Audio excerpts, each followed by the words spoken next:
Alors. Et voilà, notre expression du jour, j'en parlais déjà hier à la radio. Être pantouflard, peut-être que vous connaissez ou bien vous découvrez comme nous. Ça signifie tout simplement qui est casanier. Déjà, casanier, c'est aussi un autre mot que nous devons découvrir. Ce matin, papa Ephraim, hein. Il y a une autre signification qui nous facilite la tâche ce matin, qui tient à ses habitudes, à ses manies. C'est lui qui préfère son confort à l'imprévu, c'est ça. Donc, un pantouflard. Voilà, être pantouflard.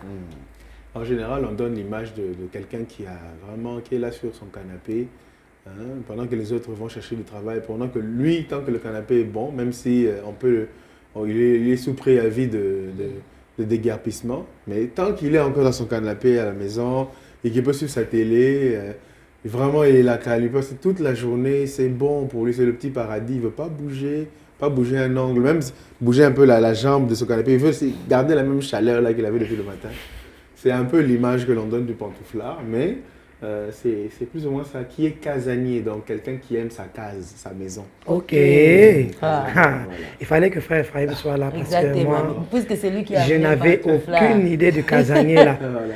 C'est la suite qui m'a aidé, mais casanier non. Qui tient à ses habitudes, à ses manies. Voilà, les manies, c'est... Hein, il laisse toujours le gobelet avec la cuillère dedans. Ce sont ses manies. Et il a fini son lait, mais lui, il aime ça. Quand il doit reprendre, il ne touchera la tasse et la cuillère qu'au moment où il doit reprendre du lait. Si tu déplaces... Qui a déplacé ma tasse? Ce sont les petites manies qu'il a. Celui qui préfère son confort à l'imprévu. Donc, il n'aime pas les imprévus.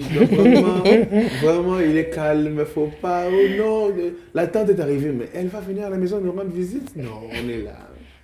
Pantouflard. Moi, je vois le mot pantoufle dedans. Il y a le mot pantoufle. Je ne sais pas trop pourquoi. Avec le côté relax des pantoufles. Apparemment, je crois peut-être que ça vient de là. Peut-être bien. Les pantoufles qu'on y est, en tout cas, on sent qu'on peut voler comme un oiseau, on est à l'aise. Je crois que si ça vient de là, c'est intéressant. C'est intéressant. Alors, pantouflard, cher pantouflard, je crois que ce n'est pas une bonne chose de l'être. On devient, il y a des pantouflards saisonniers, surtout pendant les vacances. Et les adolescents, très facilement, deviennent pantouflards. Ils sont amis du lit, de la télé, du déjeuner. Mais papa Ephraim, il faut aussi le dire, hein, quand on dit qu'il tient à ses habitudes, donc il faut... Dans les habitudes, il y a des bonnes habitudes et des mauvaises. Ici, c'est toujours négatif. Dans le sens des pantoufles, en tout cas, moi, je ne vois pas comment ça peut être ici, bon. c'est dans le sens je crois que l'expression est dans le sens péjoratif. Il n'est pas dans le sens... Si on voit dans les mauvaises habitudes, là, je suis d'accord avec vous. En fait, des habitudes qui ne sont pas très prolifiques. Elles sont de nature à nous maintenir dans une stagnation. On est là, calme comme une flaque d'eau. On va dire dans les choses de Dieu, je suis pantouflard. Non, ça ne tient pas au fait. Et puis même dans les choses de Dieu, tu peux pas être pantouflard. Donc c'est impossible. C'est péjoratif au fait. Le terme est assez... Même dans les choses de Dieu.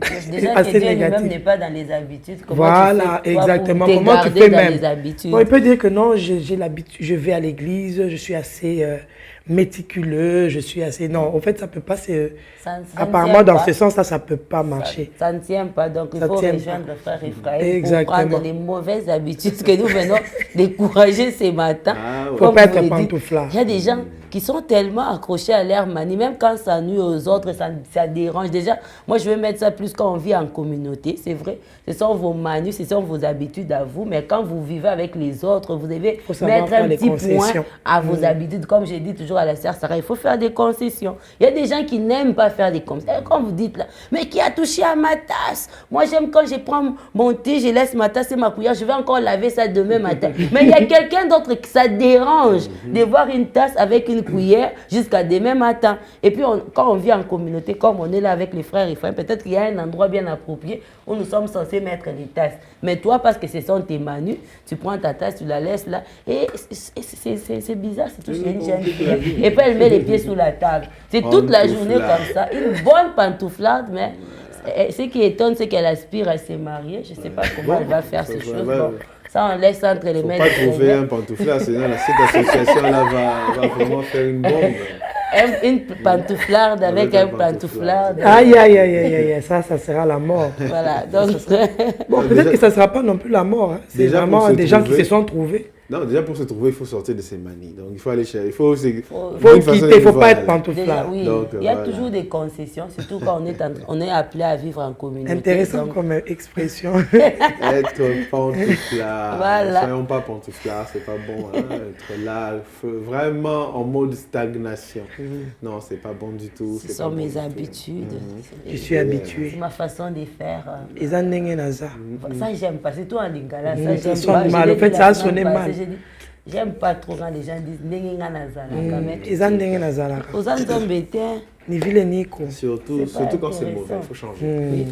Être pantouflard, ce n'est bon ni dans le ni monde, pour vous-même, ni dans l'église. Ce n'est bon à aucun niveau. Et très souvent, des fois, ce n'est pas le principe. Des fois, j'insiste sur des fois. Hein, on a eu, et très souvent les pasteurs ont eu à décrier ça, les gens qui sont là dans les permanences, sous prétexte d'assurer la permanence spirituelle, mais qui sont là pour se faire alimenter avec des gros foufous que les gens amènent, tout ça, et qui sont dans un confort dans une paresse là. Des casaniers carrément. Ils sont là, en train de justifier leur paresse. J'ai dit des fois, hein, j'insiste sur des fois, parce que la permanence aussi a sa place. Mais quand la permanence devient un repère de paresseux, là, ça devient très compliqué. Exactement. Alors, il faut faire bien attention à cela. Être pantouflard, une belle expression, hein, être pantouflard, mais qui nous dit qu'il ne faut pas l'être, en tout cas. Ça, c'est clair.